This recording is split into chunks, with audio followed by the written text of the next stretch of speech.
जय नारायण बच्चों, पिछले क्लास में हम लोगों ने पाठ 1 साखी व शब्द में से साखियों का भावार्थ पढ़ा था।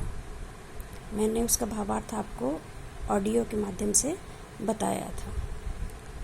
अब आपका शब्द का भावार्थ अब आज आपको बताया जाएगा। सभी ध्यान से सुने। मोको कहाँ ढूंढे बंदे, मैं तो तेरे पास में। अर्थात ईश्वर मनुष्य से कह रहे हैं कि हे मानव, तुम मुझे कहाँ ढूंढते फिर रहे हो, जबकि मैं तो तुम्हारे पास में ही हूँ। ना मैं देवल, ना मैं मस्जिद, ना काबे कैलाश में। मैं न तो किसी मंदिर में हूँ, न ही मस्जिद में, न तो मुस्लिमों के तीर्थ स्थल काबे में हूँ।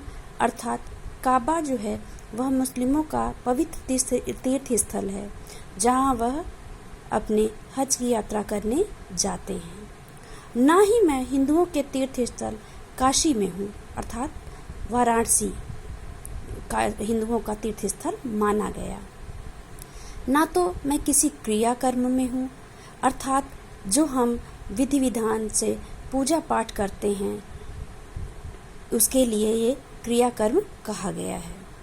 कि ना मैं किसी क्रिया कर्म में हूँ, न ही किसी पूजा पाठ में हूँ, न नमाज इत्यादि में हूँ, और न ही योग वैराग में, और न तो योग धारण करके मुझे प्राप्त किया जा सकता है। अर्थात वैराग्य लेकर संसार के समस्त चीज़ों को छोड़ करके उससे विरक्त होकर मुझे प्राप्त किया जा सकता है। खोजी होए तो तुरते मिलिहाऊं, पल भर की तलाश में। और यदि कोई मुझे सच्चे मन से खोजने का इच्छुक होगा, इच्छा करेगा, तो मैं उसे तुरंत क्षण भर में मिल जाऊंगा। पल भर की तलाश में अर्थात क्षण भर में ही उसको मिल जाऊंगा। कहे कबीर सुनो भाई साधो, सब श्वासों की श्वास में। कबीरदास जी कहते हैं कि हे साधुजनों, हे सज्जनों, सुनो, ईश्वर को कहीं खोजने के लिए जाने की आवश्यकता नहीं है। ईश्वर को खोजने की आवश्यकता ही नहीं है।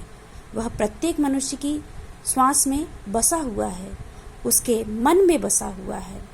ईश्वर कण कण में है और सर्वव्यापी है, इसलिए हमें उसे किसी स्थान पे खोजने की आवश्यकता नहीं है।